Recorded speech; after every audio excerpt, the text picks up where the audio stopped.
even change direction. Unfortunately, that still didn't fit all the facts. It didn't easily explain why the planets appear to speed up and slow down. So, rather desperately, Ptolemy fudged his model further by moving the Earth away from the centre of the deferent and having the deferent rotate around an arbitrary point in space, the equant. But now, the works of astronomers like al-Battani started to strain Ptolemy's ideas to breaking point. Their careful observations began to suggest that even with Ptolemy's unwieldy equants and deferents, the actual behavior of the heavens didn't fit the data. So what do you do if you were an astronomer living in Baghdad and you have all those results on your table? The very first requirement is to say, this Greek tradition is not as trustworthy as it is advertised to be. And now, of course, they begin to say, if the fundamental values of the astronomical tradition of the Greeks, which we could double check and we found them to be in error, what else is in error? They began to question now the more basic foundational astronomical, cosmological foundations of the Greek tradition. And question they did.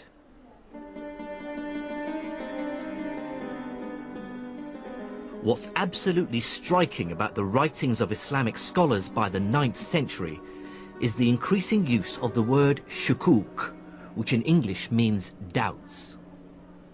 They showed that it's sometimes necessary to doubt an idea that everyone around you believes unquestioningly.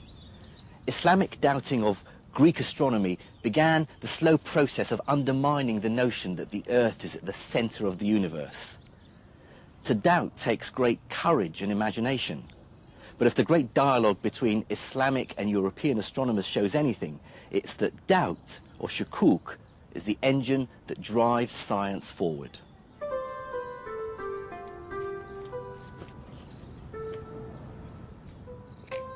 One of the first great shukuk scientists was called Ibn al-Haytham.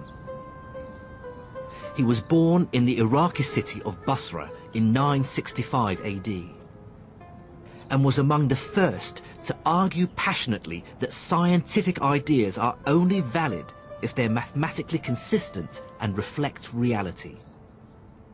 And when he applied his fierce, rigorous intelligence to Greek astronomy, he immediately spotted that there was a fundamental contradiction at its heart. On the one hand, Greek cosmology argued that everything in the heavens revolves around the Earth. On the other hand, Ptolemy, in his Almagest, argued that if you want to mathematically predict how the sun and planets move, you have to pretend that they go around an arbitrary point in space, the so-called equant.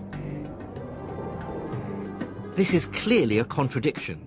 The heavens can't both go around the Earth and not go around it at the same time.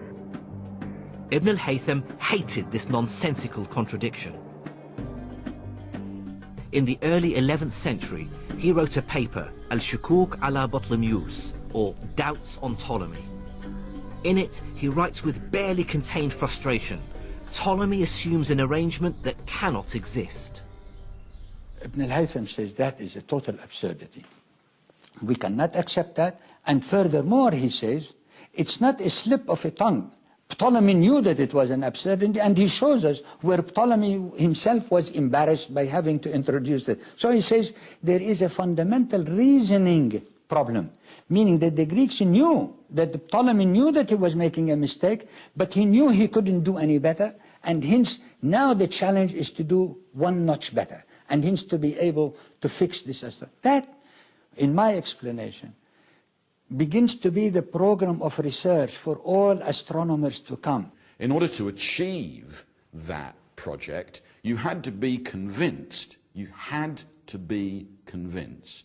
that it was possible to make high precision mathematical models of the way in which planets and stars move that would really capture how they are in the heavens.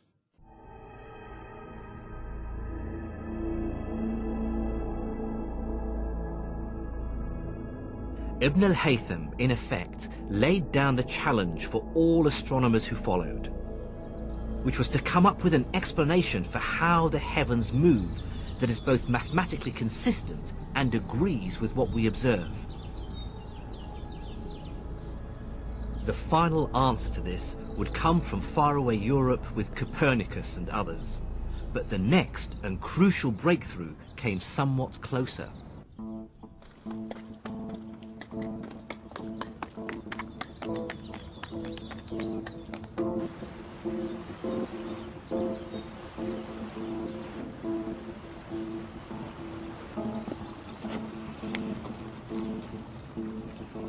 The top of this mountain in northern Iran was the adopted home of the man who was the next of Copernicus's Islamic influences, Nasruddin al-Tusi. He would succeed in rewriting Ptolemy's theory, which would ultimately lead to the overthrow of the geocentric view of the universe, and so the birth of the modern scientific age.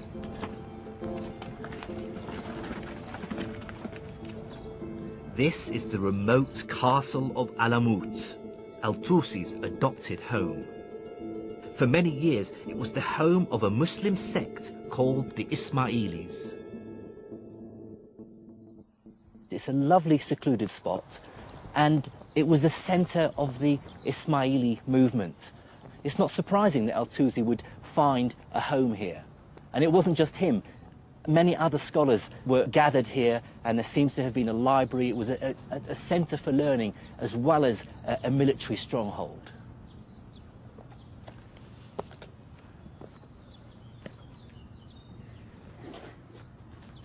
Here, this is the main gate, northern gate of the upper castle of Hassan Sabba. A new archaeological dig is now revealing under the castle, hewn into the living rock, a warren of rooms and studies, a mosque and living quarters for this extraordinary community of soldiers and scientists. This is the court of mosque or center of headquarter of castle. And it was within these cramped conditions that al-Tusi started his masterwork of the shukuk, or the doubts, the tadhkirah. In it, he finds an answer to Ibn al-Haytham's first challenge: how to eliminate Ptolemy's equant. Instead of a sphere rotating around an arbitrary point in space, al-Tusi devised a series of two nested circles, which rotate round each other in such a way that they eliminate the equant. The nested circles became known as a Tusi couple. This is the mathematical system that finds its way into Copernicus's work some 300 years later.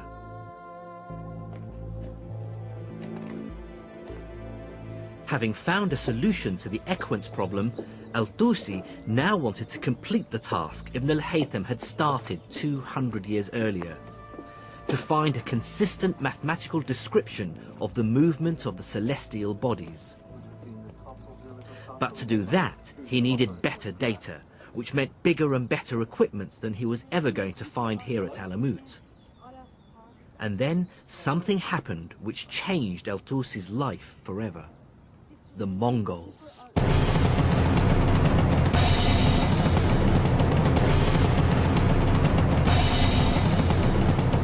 Streaming in from the east, an army of Mongols led by Haluga Khan marched into Iran, crushing everything before them. By 1255, they had reached the foothills of Alamut, intent on its destruction. Then, in a brilliant piece of diplomacy, al-Tusi managed to both save his own skin and satisfy his scientific ambition. He visited the Mongol leader and played on his deep astrological superstition, convincing him he could tell